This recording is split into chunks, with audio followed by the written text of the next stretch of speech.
Hi guys! Another day, another video na naman ang i-upload ko. For today's video nga guys ay mag-storytelling muna ako about my hubby and I kung paano ba nagsimula ang aming relationship at kung saan ba kami nagkakilala. By the way guys, kami po ni hubby ay magpa 5 years in relationship na. Ay sino bang may pake? Share ko lang. Okay guys, let's start from the beginning, not from the end. Way back 2021. It's January 8 that time. Ay may nag-message sa atin nyo ay sabi ay, "Hi, Rose, how are you?" Ay, syempre, ang ate nyo hindi pa kipo. Syempre, nag-reply din ng, "Hi, hello, how are you then?" From that day, guys, nag-usap na kami whole day until next other day. At after 1 week nga, ay, naging kami. Ang bilis, di ba? Ay, wala nang patumpik-tumpik ang ate ninyo. Bakit naman hindi? Sobrang bait neto, guys. Promise. Sa lahat kasi ng foreigner na kachat ko, ay siya lamang ang may respeto. At accept niya raw ang family ko at kung sino ako. Ay, syempre, ang ate nyo kinilig. Kaya yun, sinagot agad. Pero guys, hindi yung ganun kadali na makipagrelasyon ka sa isang apam. Kasi nga magkalayo ang aming edad, tapos magkaiba ang aming kultura. Kaya marami din kaming pinag-awayan, misunderstanding, black and black, gano'n. Tapos kamunti ka na rin maghiwalay. Pero syempre, siguro napamahal na rin kami sa isa't isa, kaya lagi namin pinipix kung anumang problem ang meron kami. At hindi namin yung pinapalala o pinapatagal buong araw. Kaya din siguro nag-survive ang aming relationship kahit LDR. So after 2 years nga guys, ay nag-met kami ni Apam. At hindi ganun kadali ang naging first flight ni hubby that time. Since first time flight niya nga, nabili niyang ticket ay kala niya may madadala siyang luggage. Yung pala, backpack lamang ang madadala niya. So buti na lang meron siyang friend na nabasa ticket details niya na backpack lamang ang kanyang madadala. Kaya sad to say, karamihan sa kanyang mga pasalubong ay iniwan niya muna sa kanila. Kasi nga, baliwala lang kung dadalhin niya, itatapon lang naman din sa airport. Sobrang sayang naman kung gano'n ang kahihitnatnan, diba? At hindi pa dyan natatapos ang struggle guys ha. At hindi pa dyan natatapos guys ha.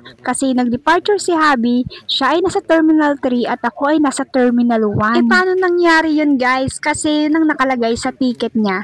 Paano kasi guys, yung ticket niya ay cheap ticket lamang yung nabili niya. Kasi nga guys, yun lang ang budget niya. Sobrang naawa nga ako sa kanya guys kasi nga sa loob ng airplane ay wala siyang free food. As in nagulat din siya kasi inopen niya yung table niya for food pero walang dumating na food o walang nagbigay ng food sa kanya. Kaya guys, no choice siya kundi bumili ng pagkain sa loob ng airplane kahit na mahal. So mabalik tayo sa meeting place namin. Nag-worry na nga ako that time guys kasi kala ko naharang siya sa immigration. Kasi nga hindi pa siya nalabas sa gate. Yung mga ibang foreigner ay nagsilabasan na at siya'y wala pa. So maya-maya nakareceive ako ng phone call. At yun ay si hubby at ang sabi niya ay nasa Terminal 3 daw siya. Kaya yun, dali-dali akong bumiyahe papunta sa Terminal 3. Tapos yun nga guys, sobrang traffic pa that time. Kaya imbis na ako maghihintay sa kanya ay siya ang naghintay sa akin. That's all muna for today guys. Ang part 2 ay tomorrow na.